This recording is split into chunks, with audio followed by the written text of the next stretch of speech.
رات میں بادشاہ کے ڈر سے ایمان بچانے کے لیے جس جنگل سے راستہ گیا ہوا تھا وہی اسی راستے میں چرواہا بکریاں جنگل میں بیٹھایا ہوا تھا.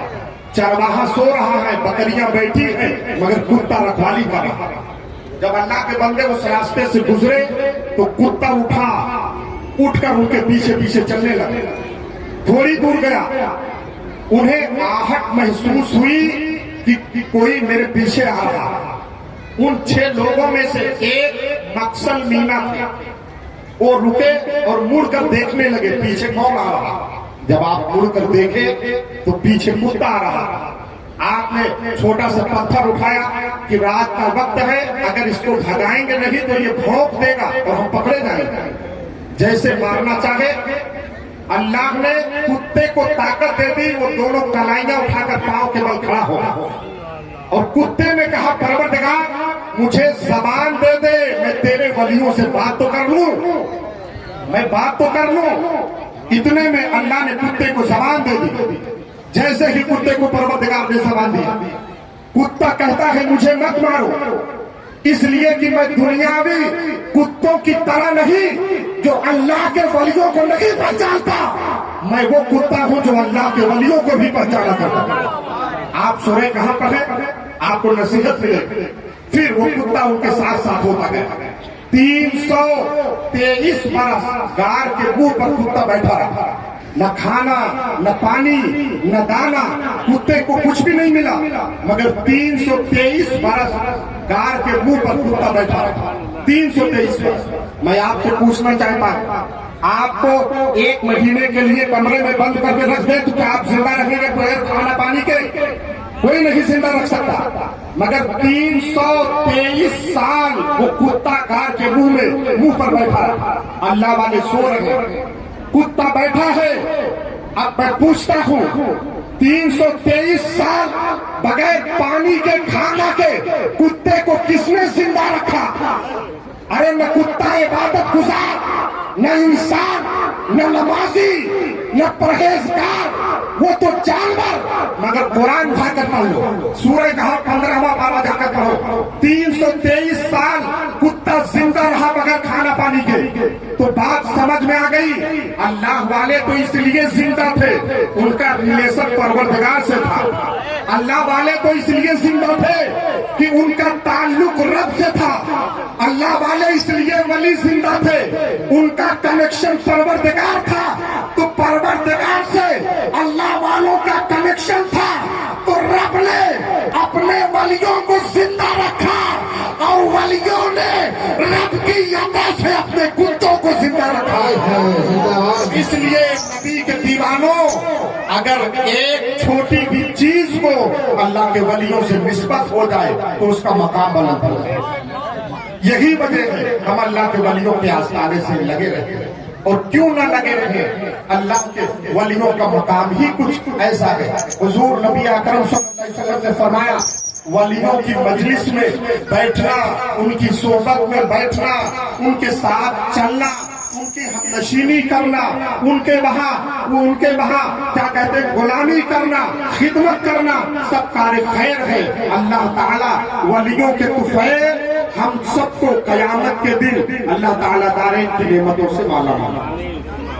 حضرات درود